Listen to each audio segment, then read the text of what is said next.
Welcome to another deep dive. This time, we're tackling Ben Horowitz's The Hard Thing About Hard Things. Great choice. A business classic. Absolutely, and it's perfect for our listeners getting ready for those new leadership roles. They need some real-world wisdom. Definitely. This isn't your typical business book. Yeah. All feel-good advice. Yeah. And easy solutions. Right. Horowitz pulls back the curtain and shows us how messy building and leading a company really is. Especially in the fast-paced tech world. Exactly. Fast-paced tech startups. And we're going to get to hear about all that, all those lessons he learned as a tech CEO. Oh, he holds nothing back. Some of his stories are pretty wild. I know, right? That's what makes it so valuable. Totally. One of the things that grabs you right away is how he confronts those hard things. Yeah. He doesn't shy away from those tough decisions that leaders have to make. Especially when they don't have all the information. Exactly. Sometimes the right decision is, the lesser of two evils. Oh, man. That's a lot of weight on your shoulders. Oh, yeah. It is. Every choice you make has consequences. He has some intense examples in the book. Oh, that... One that really stuck with me was he had to fire a close friend. Wow. To save his company. To save the company. Wow. Yeah, that's the kind of moment that really tests you as a leader. Makes you think, how do you even handle that kind of pressure? Well, that's where Horowitz's insights about fear and uncertainty come in. Oh, I mean, fear is unavoidable. yeah, especially with high stakes. Yeah, totally. It's human nature. It is. Like when you're about to launch a new product. Right. Or lead your team through a big change. Oh, yeah. That feeling in your stomach. Oh, I know it. Totally normal. You just don't want it to paralyze you. Right. It's not about getting rid of the fear. It's about using it.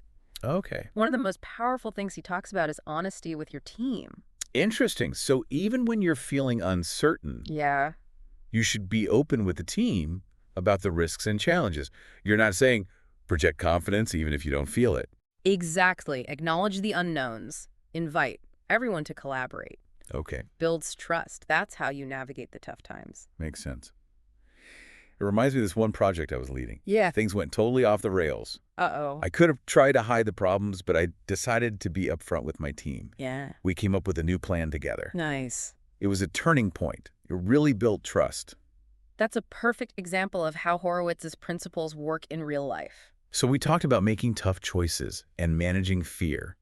But what about building the right team from the get-go? Horowitz has strong opinions about this. I bet. He says, and I quote, "By definition, it's not possible to have a great company with a lousy culture." That's a powerful statement. He believes company culture is the bedrock. It makes sense. It's like the DNA of a company. Right. It shapes how people work together, how they make decisions, how they handle challenges. It's especially important when things get tough. Absolutely. Think of it as your compass in a storm. Everyone's scrambling, pressure's on, but your company culture keeps everyone moving in the right direction. So it's more than just perks and games. Way more. You define your values, communicate them clearly, and this is the important part. Live them every day. How do you actually do that? Cultivate that kind of culture? It starts with who you hire. Horowitz is big on hiring for strengths. Hiring for strength. Not just for the absence of weaknesses. So instead of a jack of all trades who's decent at everything... You find someone who's amazing at one specific thing. Got it. Even if they have weaknesses in other areas. Exactly. Let's say you need someone to lead social media for your marketing team. Okay. You don't want a general marketer. You want someone who lives and breathes social media, someone obsessed with the latest trends. Right, yeah. Someone who can craft viral content. Yeah. Even if their email marketing skills aren't the best. Their social media strength makes up for it. Exactly. It's a game changer. That's a great example. Yeah. So you're not looking for the perfect candidate, but someone with a specific strength to bring to the team. Right. You build a team where everyone's strengths work together. And that's how you get a high-performing team. That's the idea. We're talking about building this team of rock stars. Yeah. But what about the flip side? Letting someone go. Oh, yeah. That's tough. Especially if it's for the good of the company. Horowitz doesn't sugarcoat this at all. I bet. He has a whole chapter on firing. Really? Yeah. It's one of the most insightful parts of the book. Makes sense. Most people avoid that topic. It's a reality of leadership, though. It is, especially in a fast-paced environment. He says it's not just about the how-to. Okay. It's also about the why and the how you do it. So the decision to let someone go, it's always strategic. It has to be. Huh. It's about what's best for the company. Never personal. But even when it's strategic, it's still hard. Of course. You're dealing with people's lives. Their careers. Right. And Horowitz emphasizes respect and transparency. Oof. He shares his own stories about making these tough calls, I can imagine. the emotional toll it took on him, the lessons he learned. Thinking about my new role, what are some of the takeaways? Things I can actually use? Well, one thing is to be direct and honest with the person. No beating around the bush. Nope, don't sugarcoat it. That sounds hard, It is. but I guess it's the best way. It's the fairest. Another key takeaway. Yeah. Focus on the what and the why, Okay. not the who. Explain why the decision was made. Performance issues? Could be. Or a change in direction, whatever the reason is, tie it back to the company's goals. So the person understands it's not personal. Right. It's a strategic decision. And one more thing. Okay. Offer support. Support. Help them with their resume, their job search. Got it. Make the transition easier. Exactly. Severance, benefits, whatever you can do.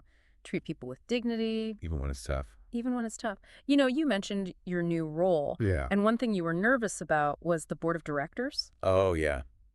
Any advice from Horowitz on that? He talks a lot about board management, Oh. which is something a lot of books miss. Yeah, that's true. He says the board is there to help you. Not to hinder you. Right. The key is clear communication. So be open and honest, even about the challenges. Exactly. Don't try to sugarcoat things. Got it. Build that trust with your board. Okay. Keep them informed. Involve them in the big decisions. Be transparent about the good and the bad. You got it. It all comes back to transparency and communication. Yeah, that seems to be a big theme for Horowitz. It's fundamental. Whether it's your team, tough decisions, or the board. Exactly. Honesty and open communication, Even when it's uncomfortable, especially when it's uncomfortable. it builds trust. And accountability. So we talked about hiring, firing, managing the board. But one thing that sticks out to me is the struggle. Ah, the struggle. Can you tell us more about that? It's at the heart of the book. The challenges, the emotional toll of building a company, The stress, the anxiety, especially in the startup world. the pressure to perform. Yeah, he doesn't shy away from the darker side of entrepreneurship. The doubts, the setbacks, the times you just want to quit. He talks about it all. I appreciate that honesty. He normalizes those feelings. He makes it clear that even the most successful people go through it. So it's part of the journey. It's all part of the journey. And what I like is he doesn't just describe the struggle. No, he offers ways to deal with it. Right. He talks about building resilience, coping with stress. Having a good support system. Exactly. People who understand what you're going through. Mentors, advisors, peers, People to lift you up. give you a different perspective. Celebrate the wins with you. That's crucial. He also talks about self-care. Oh, yeah, that's so important. Easy to get caught up in the business and neglect yourself. Work long hours, not get enough sleep. Exactly. But you need to take care of yourself, physically and mentally. So you can be a better leader. Make good decisions. Remember, you can't pour from an empty cup. That's a great point.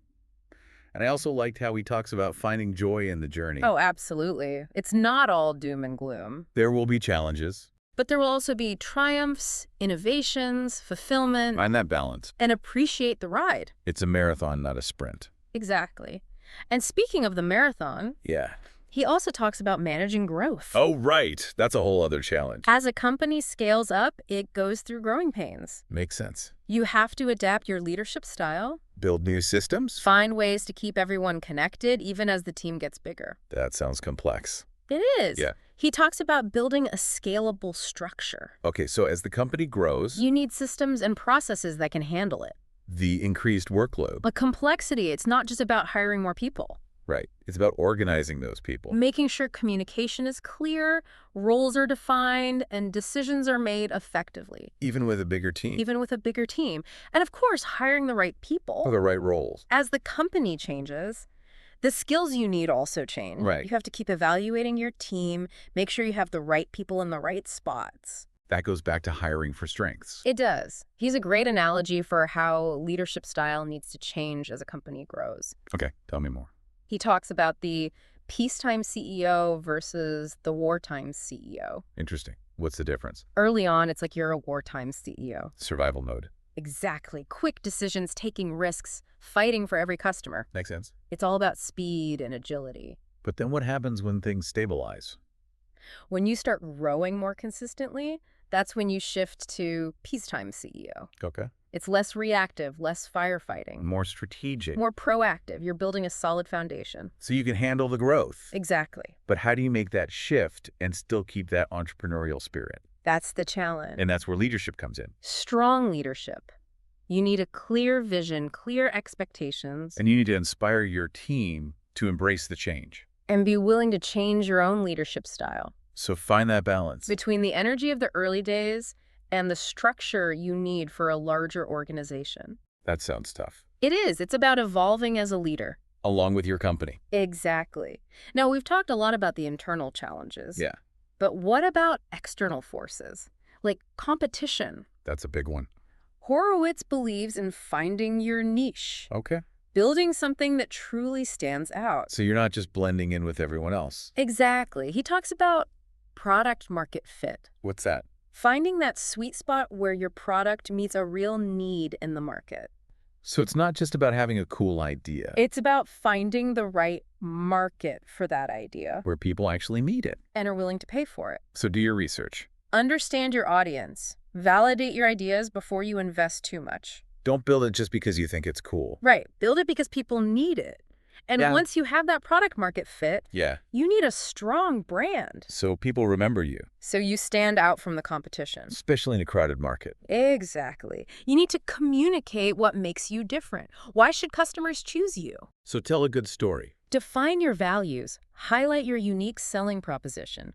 Connect with your audience on an emotional level. It's not just about the features and benefits. It's about the whole experience. The emotional connection. He also talks about being customer-centric, Understanding your customers' needs. their pain points, and constantly improving based on their feedback. Your most unhappy customers are your greatest source of learning. He'd agree with that. Be open to feedback, even the negative kind. Use it to get better. Exactly. And this all ties back to his emphasis on learning and adaptation. Yeah, that seems to be a recurring theme. It's a big one. He's all about continuous learning. From your successes and your failures. Be curious, experiment, always try to improve, Never stop learning. especially in the business world. Things change so fast. And you can learn from anyone. Your team, your customers. Your mentors, your competitors, even your mistakes. Be humble enough to admit when you don't know something. Be open to different perspectives. Be willing to change course. The best entrepreneurs are the ones who can learn and adapt quickly. So it's not about having all the answers. It's about being open to new information, trying new things, and bouncing back from setbacks. Embracing the journey. With all its twists and turns. And always learning and growing along the way. That's what it's all about. Okay, we've covered a lot today. From culture and growth to competition and the struggle. Before we wrap up this part of the deep dive, Yeah. what's the most compelling thing about Horowitz's leadership approach? What really stands out to you?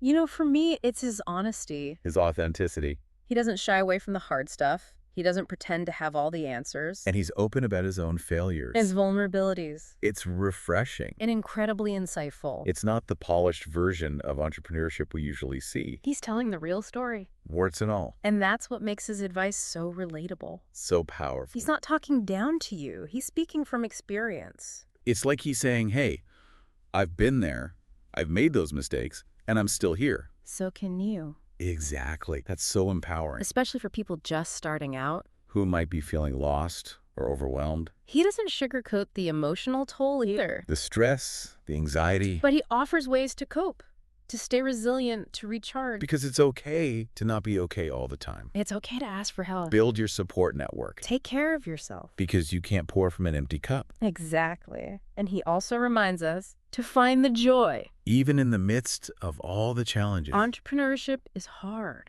But it's also rewarding. There's nothing like building something from nothing, seeing your vision come to life. Making a difference in the world. It's about finding that balance, the struggle and the triumph. It's all part of the process. And remembering why you started in the first place, Yeah. It's about finding that balance, the hard work and those moments of success. Those moments that make it all worthwhile. Exactly. And we've been talking about Ben Horowitz's The Hard Thing About Hard Things. Yeah, a book that you chose. A great one. Because you're about to step into this new leadership role. If you could pick just one piece of advice Just one. from this whole book, Okay. something to help you navigate that new challenge. That's tough. There's so much in there. But I think it would be to build a strong company culture. Yeah, we touched on that earlier, Yeah, but it seems like it really is the foundation. it is. It shapes everything. How your team works together. How they make decisions, how they handle those tough situations. And when you're facing those hard things like Horowitz talks about, Yeah, those hard a things. strong culture, that can make all the difference. It can. It can be the difference between just surviving and actually thriving. So for anyone listening out there, Yeah. anyone who's building a team or leading a company, Right. what can they actually do to create that kind of culture? What are some steps they can take? Well, first you got to define your values. Okay, your core values. What do you believe in? What kind of behavior do you want to see? What kind of environment are you trying to create? So figure that out first. Yeah. And once you have those values, Yeah. you got to communicate them Communicate them clearly. consistently, Yeah. authentically. So it's not just about writing them down and putting them on a poster. Nope. It's got to be more than that. Okay. You got to live those values every day, weave them into everything you do. Hiring, onboarding. Performance reviews, how you celebrate wins, how you learn from mistakes. Is that real? Your team will know if it's not. They'll see right through it. So lead by example. Be the kind of leader you want others to be. Exactly. Create that environment where everyone feels valued, respected, Empowered. to do their best work. And you know what? That kind of culture, Yeah. it's a huge advantage. It is. It can attract the best people, Keep them around. boost morale, boost productivity. And ultimately, it leads to better results. Makes sense. It's a valuable asset. One of the most valuable. Well, as we wrap up this deep dive, Into the hard thing about hard things. I want to thank you for sharing all your insights with us. It's been great. It really has a very thought-provoking conversation. I'm glad you enjoyed it. I have. And for our listeners who want to learn more, Yeah, there's so much more to explore. remember, this is just the beginning. There's a whole book out there. Pick up a copy. Keep exploring these ideas. And as you face your own challenges, Yeah. make those tough decisions. Be not alone. Remember, Ben Horowitz has been there. He's been through it all. His experience can guide you. It can. It can definitely help. And remember, leadership, it's a journey. It's not a destination. It's about constantly learning, growing, evolving, So keep learning, keep growing and keep pushing yourself. to be the best leaders you can be. Until next time, Happy diving. happy diving, everyone.